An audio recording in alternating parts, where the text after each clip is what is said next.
Welcome to the Seize the Day weekly podcast, your connection to all things cruising, powered by Travel with Brigetta.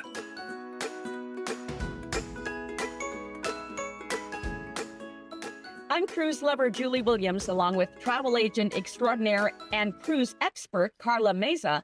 And this is the Seize the Day podcast powered by Travel with Brigetta. To bring or not to bring? That is the question, and we're going to answer that today.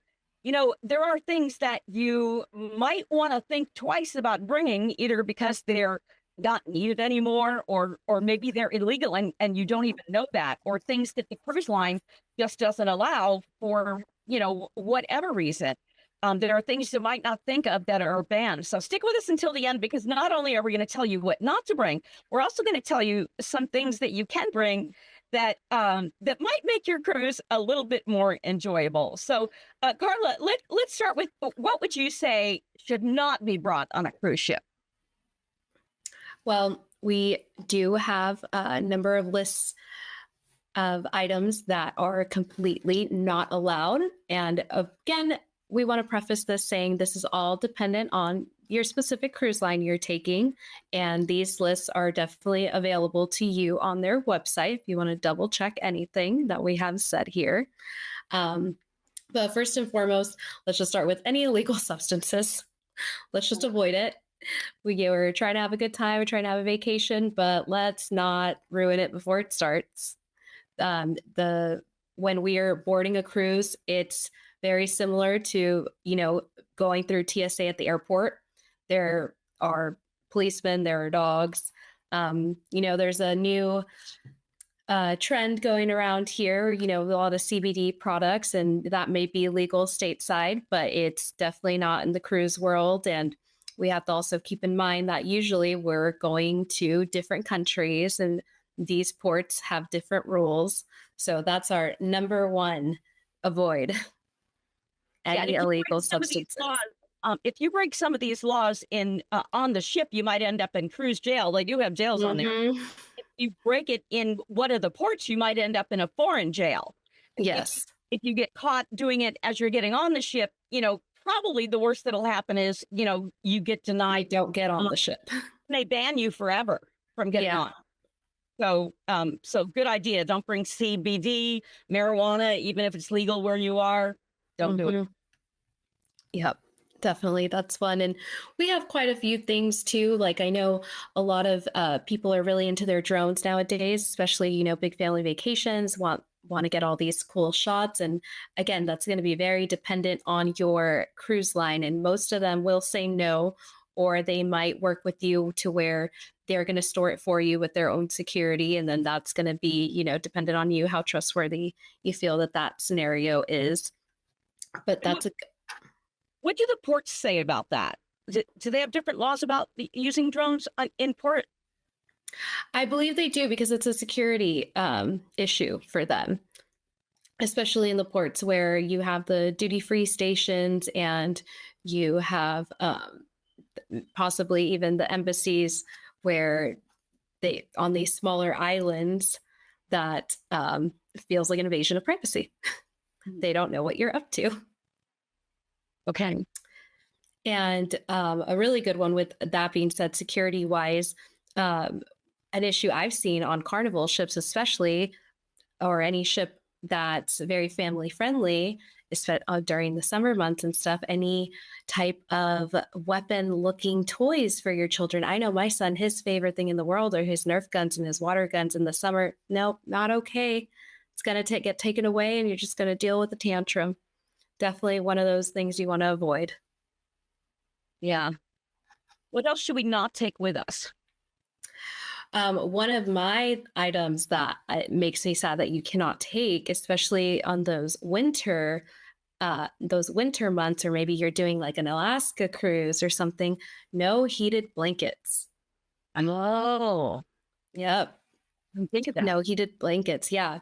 That's something you're used to at home, getting nice and cozy. Gonna have to find an alternative for that week cruise. Wow. Hadn't thought about that one. Yeah, been something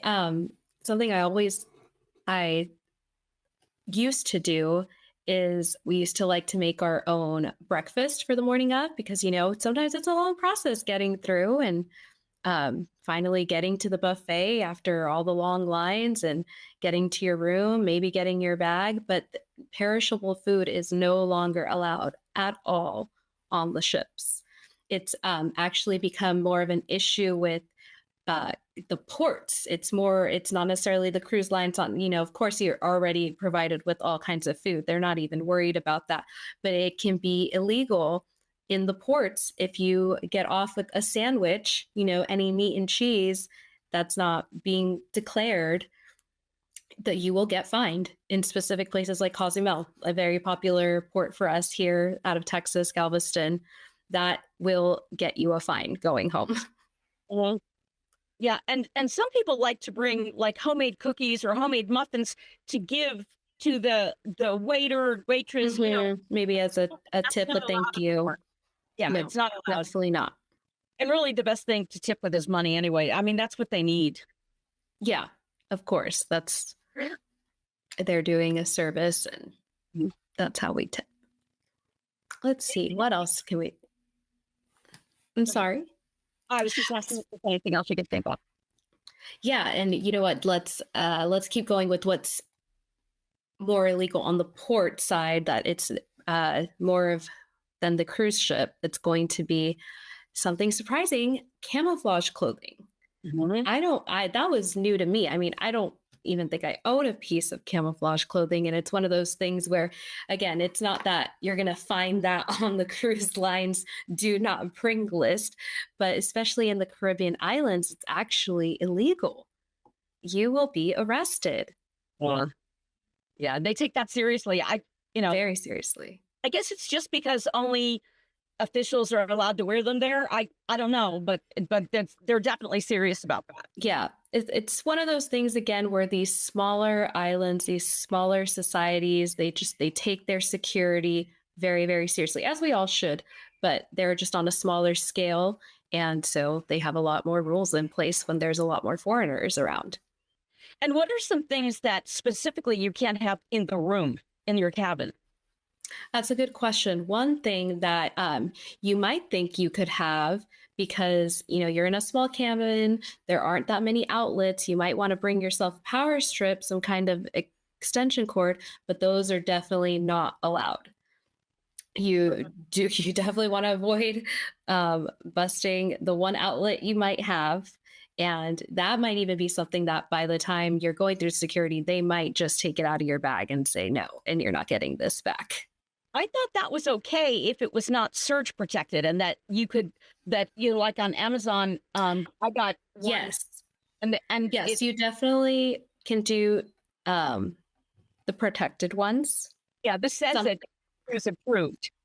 Yes, something like got that. USB. I'm talking about an old school, grabbed it from the garage, regular power source. That's what you want to avoid. You definitely, anytime you're thinking of a regular household item that you want to take traveling, there is usually a travel version of that for a reason. Mhm. Okay. Another thing you definitely don't want to have in your room that you wouldn't think of because you see so many tips about this, but they're room dividers. So sometimes, you might choose a suite or an interior room, but you're still sharing with, 2 or 3 people. And some people get the idea of like, okay, let's just pack some room dividers, get some privacy. And that's actually something that they're no longer allowing. Wow.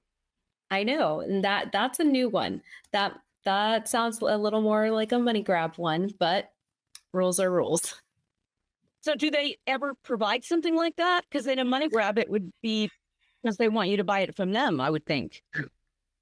I think it's more about if you want the privacy, then do less people to a room. Uh-huh. Yeah. That makes sense. Speaking of your room as well, one of the things that surprised me is when you think about it, it's not surprising, but live plants, any live plants or flowers of any kind. But that means, say, you have a birthday, an anniversary, and you were thinking of bringing a bouquet of flowers on board just to decorate or, give them a surprise, and not allowed. That Yeah, will you not can be allowed. order flowers to the room. You can have Yes. flowers happen when you get there, or you can order flowers to any cabin while you're on board. But you can't. Definitely. Mhm. So it's just one of those things where you don't need to take care of it beforehand. They'll take care of it for you. Yeah, that makes sense because a lot of places don't let you take flowers, fruits, and vegetables, all that kind of stuff. So that Mhm. would that's Yeah. I think it's just sometimes we think that cruising is a little easier. We might have a little more leeway, but it's not the case. Mhm. Well, there are a lot of fun things that you should bring that you wouldn't think of bringing on an airplane. Well, we'll get that to in a second. Did you have anything else that you recommend that we don't bring? I have a few things that these are not necessarily not allowed, but depending on your cruise line, they're starting to decide that they won't be allowed. And one, it's strange, is Bluetooth speakers. So I'm used to seeing that all the time. Family might have their own setup by the pool, have their own speaker going, and then you might see the same scenario across the way. And I think it's just a complaint nowadays. Some people they don't appreciate it when they're 10 feet away just trying to relax in the jacuzzi. I've had that complaint before when I was in the sanctuary on Princess, and I just wanted to relax and read a book, and somebody had their Bluetooth on, and I called a few times, but nobody ever stopped him. And someone talked to him one time, and he just turned it back on as soon as they left. And also, a lot of times people out on their cabins want to just relax on their cabin, and they don't want to hear your rock music or whatever, from your cabin 3 doors down. Yeah, with the paper thin walls because you will hear it. Right, right. So Especially the out on the balcony. so yeah, it's definitely something to think about as far as being considerate to your fellow travelers. Right. Yeah. Another item that used to be really popular, especially amongst bigger groups for communication, are walkie-talkies. Mhm. I used to love doing that as well, but now it's becoming an issue with the actual communication from the ship and static being crossed, and it's not safe. Yeah. Yeah. So You can slowly, but communicate through the app most of the time. yes, definitely. Sometimes there's a little bit of a lag, but I know with kids especially too. It's easier to give your maybe your 8-year-old that doesn't have their own phone yet a walkie-talkie, and there you go, on with your day and ease of communication. But now we're having to get a little more creative. Right. Right. So here are a number of things, creative things that you might want to bring. And again, I have a lot of them, and not everyone would be for you, but I'm guessing that everyone will be for somebody. Yeah, let's hear them. Okay, we'll start with this is just a fanny pack, and I think they're coming back in style now. I mean, I kept wearing them for decades, even when they weren't in style. But in port, it's really good to have this, and especially if you're someplace, let's say in Europe, where pickpocketing is huge. But there are some other scams and pickpockets and stuff in Caribbean and anywhere really. But we can talk about that in another podcast. But this one is slash free, so it's got like metal in it, so nobody can come and slash it and grab it off your. And then it also has room for, and I just put a carabiner on here, but it has room where you can put in luggage locks. Oh wow! You've got it around your waist, and I put this part in the front, and nobody can come and slash it and take it. It's real difficult for them to unclip it, and the clip again is toward the front, right? So they can't get to it anyway, and if it's RFID protected, so it wasn't cheap, but I got it on Amazon. I think it was about $45, and I highly recommend that. Especially, I got it for going on a Mediterranean cruise. Yeah, no, that's a great price for a bag like that. That's going to give you that much security. And there are a lot of options like that nowadays. If fanny pack isn't your style, they definitely make backpacks, crossbody bags, very similar technology where, like you said, the metal is weaved into the fabric, making it a lot more difficult for that quick slash and run technique. Yeah, so get non-slash, and also make sure that the zippers have enough room that you could put even one of those little luggage locks in it. may realize they're not the most secure thing, but when you're wearing it, that will stop someone from getting in. And it'll be easy, especially if it's a combination one, which is what I have. It'll be easy for you to open when you need to. Another thing I suggest are magnets, because if you haven't been on a cruise, you don't know that the walls are actually metal. And so I use these magnetic clips. You've got it on the wall and you get your excursion tickets come in, and you're not going to be going through a whole pile of papers thinking, where is it? Where is it? You've got it there. And there's so many things. And then also I have in here somewhere, there's a little metal thing that has a hook, and it's really strong. Oh, yes. They're very expensive on Amazon. Most of this stuff I got on Amazon. Okay. Very, very inexpensive. And that's where you can hang your lanyard if you have one. You're like, I use the watch on Princess with my medallion, but others still give you a card. And if you have a lanyard or a keychain holder, anything, you can hang up anything there actually. But that's a good way to make sure you don't lose your key.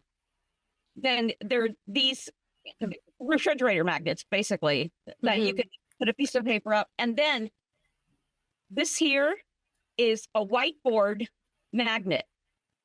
Oh, wow. And I use these because this is a way, the lady I cruise with a lot, she and I like to do different things these days. I want to go kayaking and she wants to sit on the balcony and read a book, but we'll like leave a note, said, went for coffee, be back at noon or something like that. It will just kind of keep track of each other a little bit, or leave a note for the cabin steward, something like that. So all kinds of magnets can be very, very valuable. Adding on to the magnets, one thing you'll see that's in this cruise culture is you can decorate your room door with magnets. And a lot of people get really creative with it. It's a lot of fun. One of the last cruises I went on was for a birthday. So we went and we decorated her door as a surprise, and she loved it. And that was a lot of fun to do as well. And then you'll pass by, maybe you'll see, a lot of people are on like family reunions, and you'll know like, oh, like this is where so-and-so is all staying, or if you're with your party and you're in different parts of the ship, that's exactly how you can pinpoint, like, okay, I know I'm almost there because I just passed this door with all these magnets on how I do it. That's exactly how I do it. I'm two past the decorated door. You have to be careful though. A couple of things. Some cruise lines don't allow that for some reason, and I don't know why they stopped, because they all used to allow it. So see, that's a new one. Yeah. Some do. So just check on that. And then the other thing to keep in mind about that is the whole upside down pineapple thing. There's a meaning to that. So you wouldn't want to go tropical and think, oh, this is funny, people put them upside down sometimes, because what that means is that you're a swinger. Oh, okay. Sending a message to people, you do not want to put an upside down pineapple on your door, and I've heard people talk about that, but for a long time I didn't know what they were talking about, because nobody would tell why, but I figure I did it in a discreet They way. said, if you don't know, we're not talking about it. That's right. Another thing I would bring is a small first aid kit. First aid kit. Balls and any prescription and over-the-counter medications that you'd use. And here's why. If you are able to get, say, a cough drop, an aspirin, or whatever on the ship, it's probably really expensive. It might not be available. Oh, definitely. And if it's something like an aspirin, you might have to go to the clinic, and that could cost you a fortune to do that.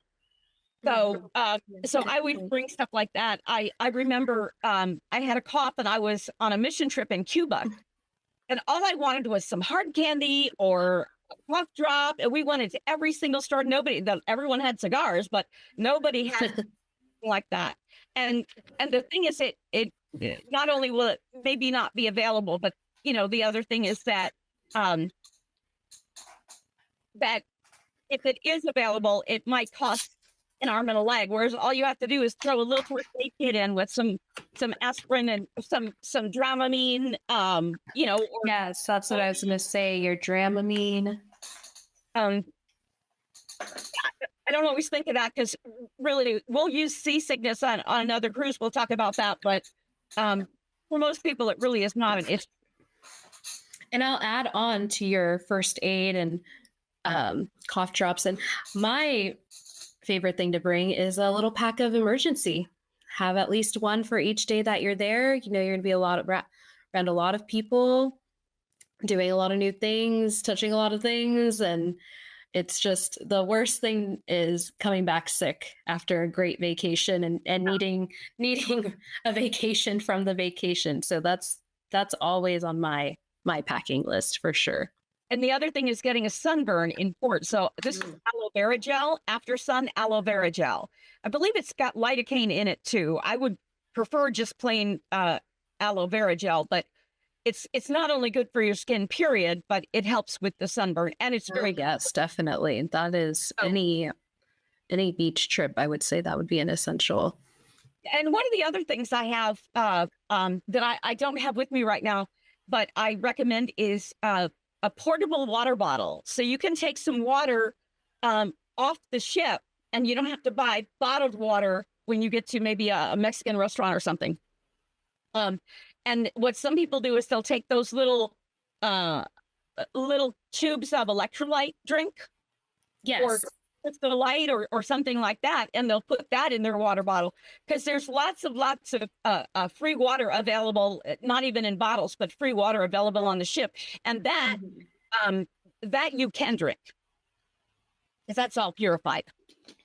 Yeah, definitely. And even just having it on the boat, because like you said, there are a lot of options on the boat, but they're not always that's very spread out. So if you're, in the casino, or you're leaving the casino to go to the show, you're not going to run all the way back to the buffet so that you can get a drink of water before.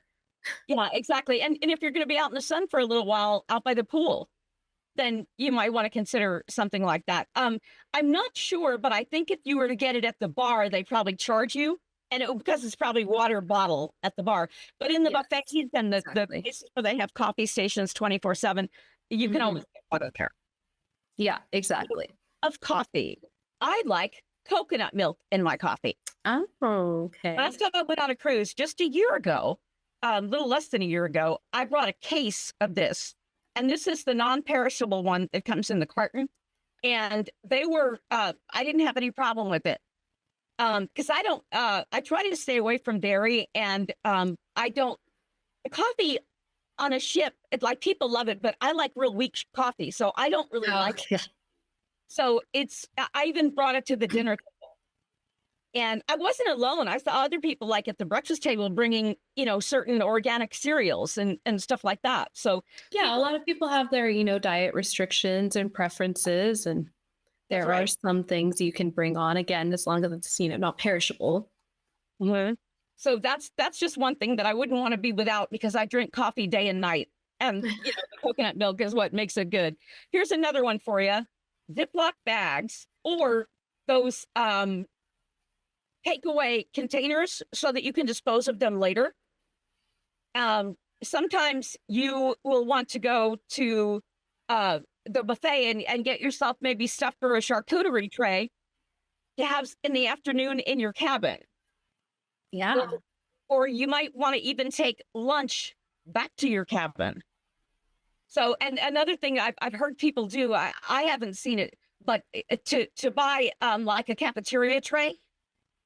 Because I've taken things back to my cabin, just kind of holding it, and you have to go to the elevator, I hope you don't bump into somebody, so that might be another thought. I may get one for that, because a little tray is so easy to stick in your suitcase.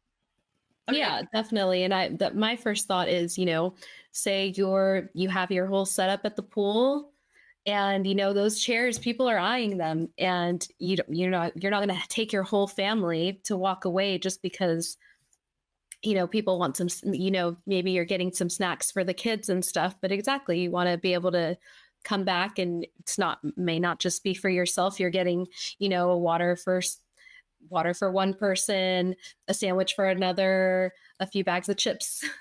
So yeah, that would be great. Something handy like that. And even, let's say you want 2 desserts at dinner, but you're full. You can't eat 2 desserts, right? Well, you can put them in one of those containers, or you can ask for a to-go box, but they usually have those in styrofoam, and I don't like eating out of styrofoam. I don't like the chemicals in it. Anyway, while you're out by the pool, think about a towel clip because it gets so greasy on the cruise that towel could just blow away. And it's also easier to recognize at a distance which lounge chair is yours if you're just coming back to the pool. That's a great creative way to do it. And when you're in the water, they have those lanyard cell phone holder things. I've used them. They've been pretty good. I don't have one right now because I bought some cheap ones and they worked very well for a while, but then they started to tear, which is expected for what I did. But one of the things I like to do when I go kayaking, and I'm a water person, so I'll go in the water on excursions and stuff, is this. It is a like a fanny pack, and it seals with 3 Ziplocs and a Velcro, and nothing gets in it. So you can have your phone in there, you can have your card key, you can have, when I go kayaking, I put my keys in there, even with the key fob, and it just stays around your waist while you're in the water. And I found that to be very valuable. The only thing is you might want to get one of the neck ones for the phone because it's easier to lift it up and take a picture. Yes, you can still use it. If you're snorkeling, you're not going to open that thing up and get everything wet to take. Right. So I would get both. Okay, what's next? Okay, we talked about not bringing like a steam iron or something. You can bring a curling iron. Yes, you can definitely still bring your Go ahead. I was gonna say you definitely can still bring, your appliances that you would typically use for styling your hair. Those usually don't take too much power. And you can bring a blow dryer, but they always have them. They always have them. Some people don't think they're fine for me, but some people think that they're not, strong enough or something like that. So, okay. Other things. You might want to bring your own lanyard. This is Purple Sparkle. If I have something on a lanyard, like if I have a card key or something like that, you can buy them there, or you can also, a lot of times you can get one that's like just a little plastic thing, nothing special, like a little ribbon thing, that they'll have for you. For your luggage, they're going to send you. These days, they don't mail you luggage tags. They send them to you and you have to print them out. Print them out. Okay. Yes. And then they show you how to fold them and staple them and all that kind of stuff. And if it rains, so you can buy these luggage tags that you can get on Amazon. Buy them. They're luggage tag holders. Okay. This is from my last cruise, but you slide the luggage tag in, you fold it up, and you can see it on both sides. And you slide the luggage tag in, you write your name on the top. Be sure to get cruise specific because the cruise line's luggage tags are all different. See, this is the Royal Caribbean size, but I would check if I were going on Princess, which I will be soon. I would check and see, is theirs the same size or do I need to buy other ones? It's not that expensive. You can use them over and over. You can use that kind of luggage tag when you're flying, Yeah, definitely. Whatever. And I find them to be very, very handy. Okay, another thing. A portable straw. And it's got a little carabiner on it. Because a lot of places, now I know in the US now plastic straws are legal. But this is a metal straw, and it's got a little rubber dealie on it. And let's see where. Okay. I must have taken it off wrong or something. But hey, no, but that's a great idea. I know I know Carnival for a while now, they don't do straws, or their straws they're edible. Something like that, so they deteriorate. And if they're candy, they're going to change the taste of everything you're drinking. Yeah, exactly. It's like they take the straws and yuck. I mean, those don't hold up. So, but they do have portable straws, and they're really not brain surgery to do. Okay, let's see. Of course, I always bring a highlighter and pens, things like that, because I like to personally ask for a paper copy of the the schedule of events and all that, even though you can find them on your apps. And sometimes they don't even give you one. You have to go down to a concierge to get it. But I like to highlight things and pens to write things on, and I highlight books that I read too. So another thing that's really helpful is it looks a lot like the straw. It's just a little metal atomizer, and it has my favorite cologne in it. And I do that just by pushing this down on the bottle of cologne, and it fills it. So I've got my favorite thing. And I had a travel one, but it's glass and it would break. You don't have to bring a whole bottle of cologne or whatever. You just bring this little thing, and you can even get through TSA with that. Yeah, or risk that getting all over the rest of your luggage. And I've had that happen with a small travel size version, and it didn't break. It just, I don't know, it sealed. Yeah. All the way. Like it was, but it wasn't good enough, the seal itself. And it's like, well, good thing this is my scent, but don't know if I needed my toothbrush to smell like it. That's right. Or to taste like it. Air tags. This is an air tag holder with the keychain thing on it. A lot of people put air tags inside their luggage, sometimes in a pocket in the luggage, or they hide it in the luggage. Even for other travel, if the airline loses your luggage, you can track it. I don't know much about how to use the air tags, but I have some, so I'm going to learn how, right? Let me see if there's anything else. I take, So the lock the luggage locks, right? It's not like real tiny, and it doesn't need a key, although TSA key will open it.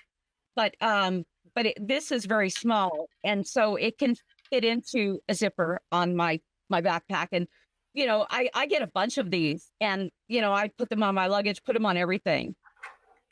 And then the last thing I would recommend is, this is called an iWalk. Now I have an iPhone, okay, and you charge it up, and it's like a power bank, except the thing about this one is that when you're out, like during the day, you can put it right on your phone and carry it with you. So as your charge starts to go, if you are in port, you will not run out of battery. And that's very, very important, because you will have the phone number of the cruise line in case something goes wrong. Your excursion is back, you're in trouble, you're at the hospital and you can't make the ship, whatever reason you need to call the ship, you have to be able to do that. You have to be able to, if there's an emergency, you have to be able to call home or whatever. And so you don't want your phone to run out of battery. So, so definitely. Yeah, that's a great portable charger, something that you don't have to, have a whole cord connected to and have the power bank, somewhere else, or having both hands. Yeah, like the power bank, and then you have to carry that with you and all that. This is very lightweight. And for iPhone, it's called an iWalk. But I'm sure, I know they have them for Google as well. Oh, a couple of more things I forgot. Okay, this is a 3-in-1. Okay, this one will, a 3-in-1 charger. To carry, look how small it gets, right? And this will charge my Apple Watch, my AirPods, and my phone all at the same time. That's great. You can either charge it and take it with you, or you can have it plugged in overnight and charge it. And all your things are right there. And your watch can be, basically showing where it's a night clock, So I just got this because I saw it. And I have like another thing, but it's like more big and cumbersome. So, and then the last thing I would recommend is I keep a folder with tip money. I don't have to go through my wallet to find the tip money. And this right now has a bunch of singles in it because that's what I had. But I would stick with 5s and 1s. And yes, and I will say that we always recommend when booking your cruise, including the gratuities with your upfront price. But there are always circumstances where people might go above and beyond for you, or you make a personal connection with the staff that that's on your ship. And yeah, you always want to have that extra tipping cash. That's right. And you might, if you're flying to your destination to the cruise ship, then you'll have it for booking your baggage. When you get to the cruise ship, the first thing that they do when you get in line to go is they take your baggage. And then, you've got your tags on it and everything. And later on that day, it's all going to be in your room. But those are, you want to tip those people. And I don't really know what the best is. We'll do that in another show. I like to tip about $5, and usually it's 2 bags, but you've got to tip something. That's why I like 5. Yeah. I wanted to do more. I could give them 2 5s, but you don't give them a 10 and say, do you have change, Yeah, definitely not. And then sometimes you might want to tip, say, a bartender, but really you're paying a tip on your bill when you go to the bar anyway. So it's usually 20%. So you don't need to. But let's say you're at a restaurant at lunch in Mexico and you want to leave a few dollars. Yeah, definitely. That's not part of the prepaid gratuities for sure. Anything you're doing off the boat, say your excursions, you have a great travel guide, you're definitely going to want to have your excursions. You definitely need to tip them at the end. That's basically how they get paid. Yeah. So tipping is really important, and I like to have it in a separate envelope where I'm not having to open up my show anybody a whole bunch of money. All they see is 1s or 5, and you don't have to open up the secure place that has larger money, stuff like that. So anything else you can think of that you should bring? Anything else? You did a great job of bringing up a lot of little hacks. You definitely have your typical items of you want to bring your bathing suit, your flip-flops. You want to keep in mind whether or not you have a formal night on the boat and if you're going to participate in that, which it's always so much fun to do, especially when they have the photographer there and you can see yourself and your family or your travel companions all spruced up. Even if you don't pay for the photo after, it's still a nice experience. Some people don't like that, and they don't have to dress up. There's no, they don't. No police, but it's probably better to dress up if you're going into the dining room. They already have a little bit of a dress code anyway, at least at night, which you can check it. And again, that's another podcast that we can do. But if you don't like dressing up, you can always go to the buffet that night or, whatever. I personally like having an excuse to get real dressed up because I don't go to prom anymore, Yeah. It's an opportunity. Exactly. If it's something that you do want to participate in, it's a lot of fun. Yeah. And then to be all dressed up with your best friends or whatever is always cool. I mean, those are and then there's usually, especially on the formal nights, there's usually the show to go to as well. And that's a nice event to go to dressed up and showing that respect to the cast that you see them in that light, that you want to look just as nice as they do on stage to watch the show. Yeah.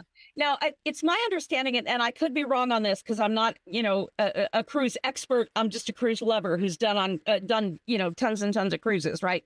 And I listen to podcasts about it like this, and and when it comes to dressing up, well, first thing is you'll get good pictures, but those aren't the ones I like the most. The pictures I like the most are the candid ones.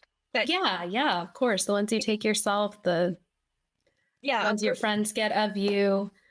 As far as I know, there's only one cruise line that requires you to dress up. Yes. I believe that's Cunard.